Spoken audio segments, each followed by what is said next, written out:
Hey, dude. Wanted to go through a little bit of my mastering chain and process here a little bit. Kind of gone through the process already, so it's going to be more of like a review of what I did.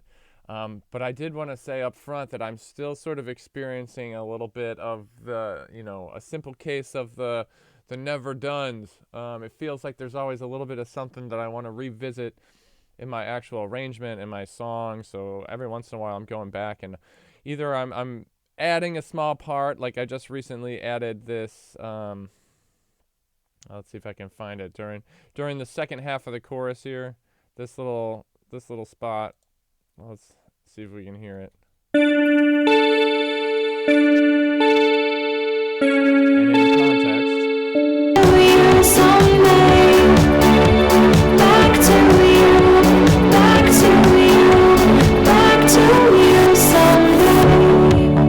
So anyway, I keep like I'm falling into my own terrible traps of like, well, I want to do a couple more things here and there, but it's not ultimately affecting, I think, where my master is going to take me. But I guess the reason why I'm explaining this is because one of the dangers of doing stuff like this is that you try to avoid the creation process into a mastering chain already, right? You want to leave all those the audio processing in the final stage. When we're adding audio processes to the master fader, so to speak, or to the entire stereo output of our song.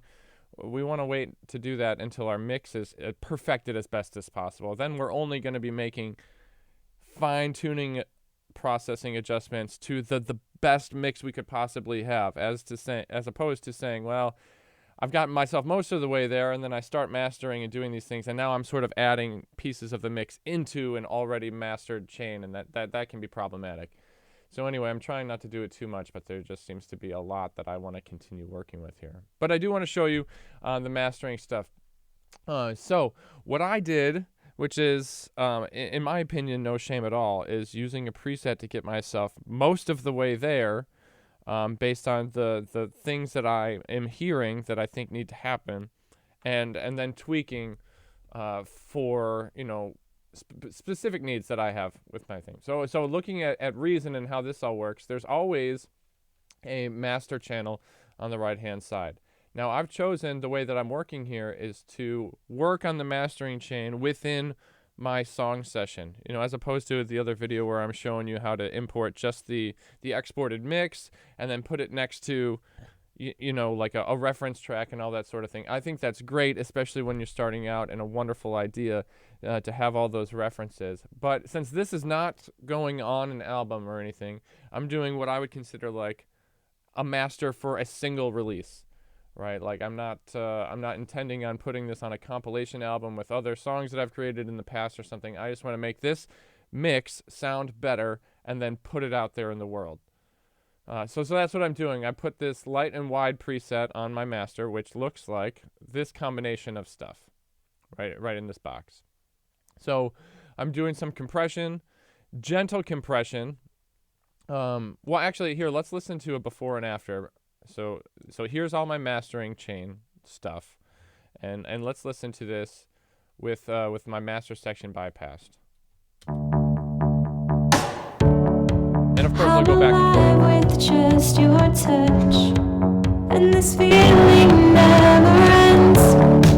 I think back to how it was when we hadn't made amends, going down another road. I can see you fading fast, but I just can't bring you home, and you slip out of my grasp. Maybe I should run away. I'll get back to you someday.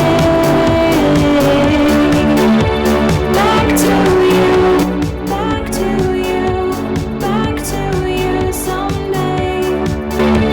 Back to you, back to you, back to you someday.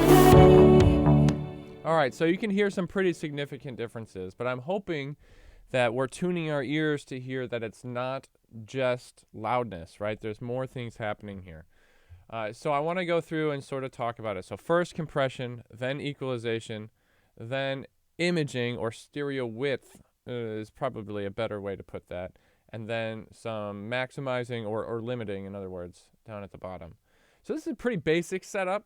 I might go back and say, well, really what I should do is EQ a little bit first, just to clean things, and then compress, and then equalize to enhance, right? So you might sort of stack different things in a particular order. And remember that order completely matters. But if you look at this, so I'm going to leave the master section engaged now. So all this stuff is going to be working, doing its thing. But maybe what we do is do it one step at a time. So I'm going to bypass things later in the chain, and we're going to start just with the compressor. So let's look at what it's doing.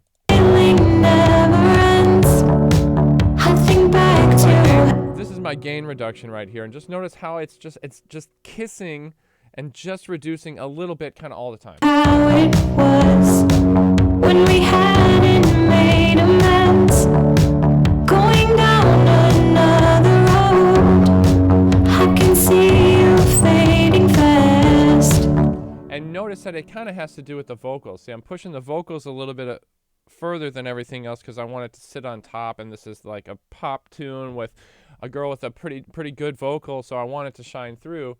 But that's when the vocal is present, that's when you see the consistent gain reduction. So I'm really just taking that vocal performance and taming it down a little bit, but it's still already nice and substantial, so that's great. What I don't want to see is tons of gain reduction all the time. That's when you fall into the danger zone of the loudness wars kind of deal, where you're just crushing the hell out of your sound. You're going to reduce all the dynamic range and all of the emotion in doing so. So you got to be careful. You want the compression in this stage should be light. And there's some arguments to be said, well, maybe I should be doing like multi-band compression, right? So that way I can have different levels of gain reduction based on frequency band, sections of the frequency range. And there's truth to that.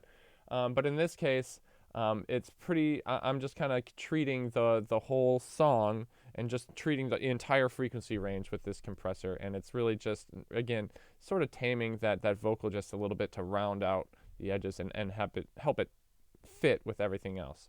So let's add in the EQ and see what happens. I can see you fading fast, but I just can't bring you home, and you slip out of my grasp. Basically what's happening with my EQ here, as you can see, it's just a little slope in the low end, because otherwise my bass, my synth bass in the chorus in particular, was just a little bit overwhelming.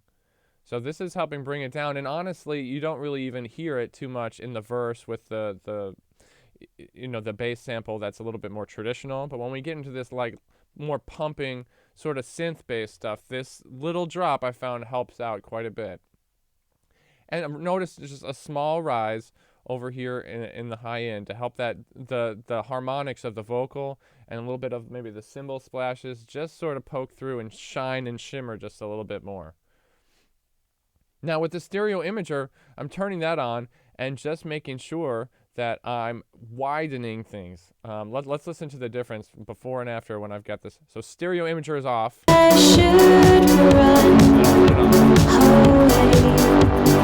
I'll get back to you someday. Back to you, back to you, back to you someday. Back to you, back to you, back to you someday. So I'm just trying to take some, this is really like a mathematical algorithm that's going to add slight delays and little things to our output and then push them even further in the stereo space. So we're just trying to make this a little bit bigger, a little bit broader. And then, of course, the maximizer comes in, and this is where I'm adjusting my final output and just how loud things are really going to be. Now I'm back under your thumb, but it's so much more than friends. I just know you are the one, and you'll never leave again. Pick me up and bring me home. We